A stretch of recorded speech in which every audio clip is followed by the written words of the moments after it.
তুমি জানলে অবাক হবে, এই পৃথিবীর প্রত্যেকটা মানুষের মধ্যেই একটা কমন সমস্যা আছে। আর এটাই আমাদের দুঃখ কষ্ট মন খারাপের সবথেকে বড় কারণ হয়।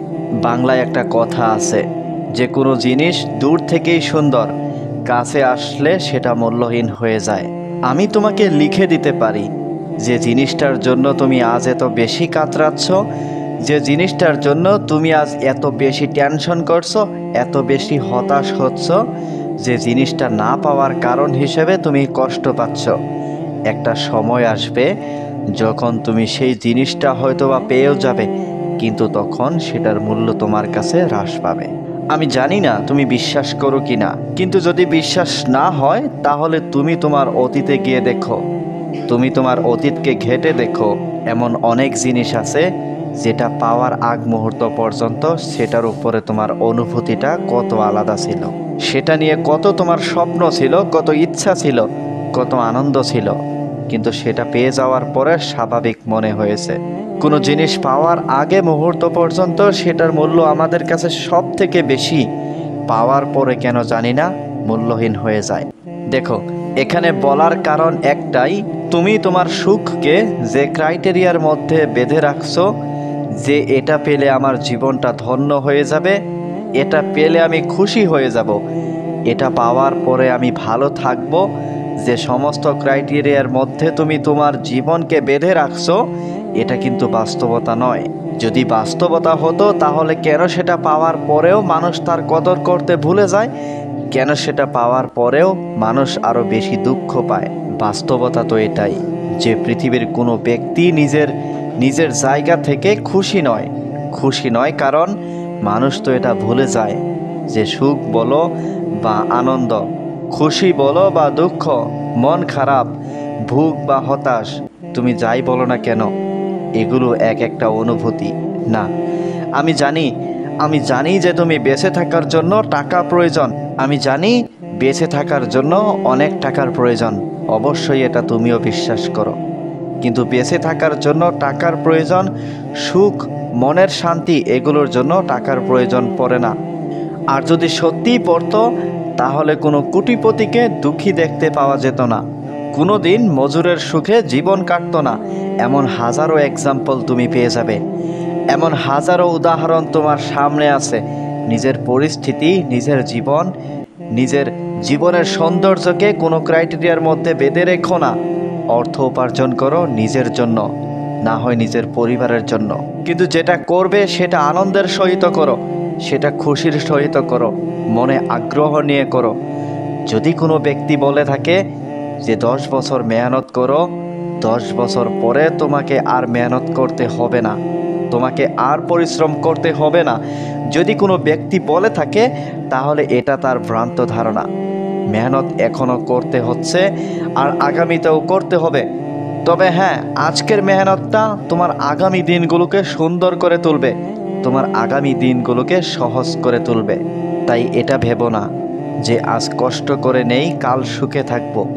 আজকের দিনটাকেও তোমাকে উপভোগ করতে হবে, আজকের দিনটার মধ্যেও সৌন্দর্য খোঁজার চেষ্টা করো। এই দিনটা চলে গেলে আর কখনোই ফিরে পাবে না।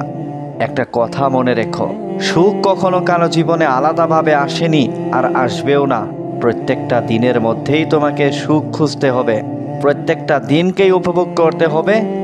আর যেই জেনারেশনে দাঁড়িয়ে তোমার এলাকায় সপ্তাহে 2টো করে মৃত্যুর সংবাদ শোনা যায়, সেই জেনারেশনে দাঁড়িয়ে তোমার জীবনটা একটা উপহার। কেন এটা ভুলে যাও যে আজ আছি কাল নাও থাকতে পারি? কেন এটা জানার পরেও এত বেশি টেনশন করো, এত বেশি দুশ্চিন্তা করো? একটা কথা মনে রেখো, তুমি তোমার জীবন নিয়ে যত বেশি চিন্তিত, তার থেকে অনেক বেশি তোমাকে নিয়ে ওপরওয়ালা চিন্তিত। কারণ তিনি তো তোমাকে পৃথিবীতে পাঠিয়েছেন, তিনি তো জানেন তোমার জন্য কোনটা উত্তম নয়। তিনি তো তোমার প্রতি দায়িত্ববান, তিনিই তো তোমাকে পৃথিবীতে পাঠিয়েছেন। তাহলে কেন এত বেশি দুঃখ নাও, এত বেশি মন খারাপ করো, এত বেশি কষ্ট নাও, এত বেশি টেনশন করো, এত বেশি হতাশ হও, যেখানে তিনি বলেন যে তোমার উপরে আমি এমন কিছু চাপিয়ে দেব না যেটা তুমি নিতে পারবে না, যেটা তোমার যোগ্যতার বাইরে, যেটা তোমার ক্ষমতার বাইরে, তোমার উপরে এমন কিছু চাপিয়ে আমি দেব না, এমন কিছু চাপিয়ে দেই না। এটা শোনার পরেও যদি তোমার জীবনটা তোমার কাছে কঠিন মনে হয়, তাহলে আমি বলবো তুমি এখনও নিজেকে চিনতে পারোনি। নিজেকে চিনতে পারা পৃথিবীর সব থেকে বড় সফলতা, মানব জীবনের প্রথম সফলতা। তুমি কি চাও, তুমি কি করতে চাও, কেমনভাবে থাকতে চাও, এটা তোমার অনুভূতি। নিজেকে চেনার চেষ্টা করো, নিজেকে বোঝার চেষ্টা করো, জীবনের ধোঁকাটাকে বোঝার চেষ্টা করো। জীবন তোমাকে বারবার এটাই বলে, ধোঁকা দেবে যে তোমার জীবন কখনো পরিবর্তন হবে না।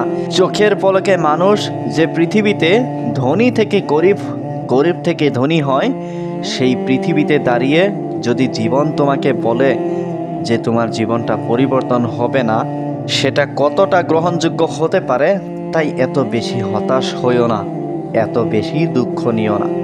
প্রত্যেকটা দিনকে উপভোগ করো, প্রত্যেকটা দিনকে উপলব্ধি করো, প্রত্যেকটা দিনকে নিজের জীবনের শেষ দিন বলে উদযাপন করো। কাল কৃষ্ণে দেখা, আগামীকাল কি হতে চলেছে আমরা কেউই জানি না।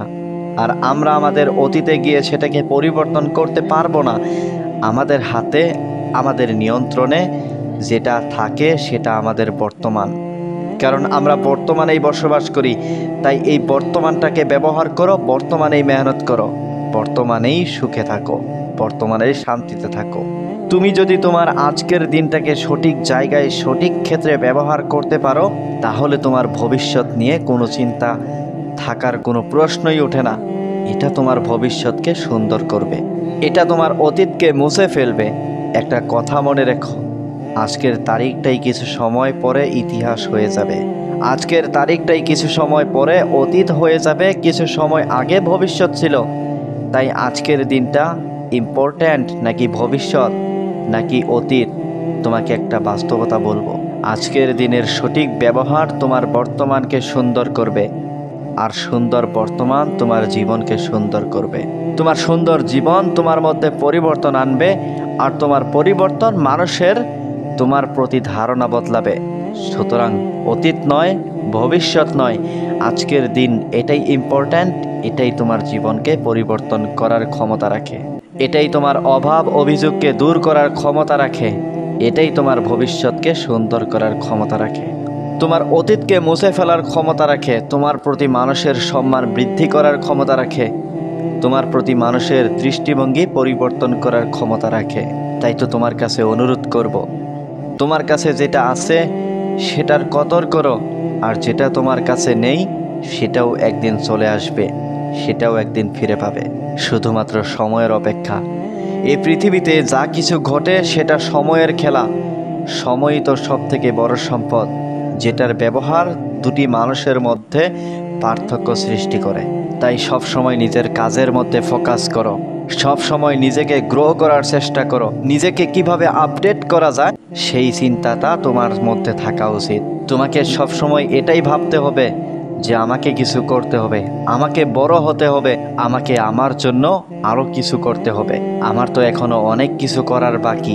একটা কথা সব সময় মনে রেখো, একটা কথা তোমার মন মস্তিষ্কে গেঁথে নাও যে তোমার পরিবর্তনটা তোমাকেই করতে হবে। অন্য কেউ এসে তোমার পরিবর্তনটা এনে দিতে পারবে না। তোমার নিজের সাকসেস তোমাকে নিজেই আনতে হবে। তাই বলবো মেহনত করো, তোমার মেহনতের পাশাপাশি তুমি এক্সট্রা কিছু করো, তুমি এক্সট্রা মেহনত করো, তবেই তোমার সফলতা আসবে। সফলতা পাবার জন্যে তোমাকে অবশ্যই মেহনত করতে হবে।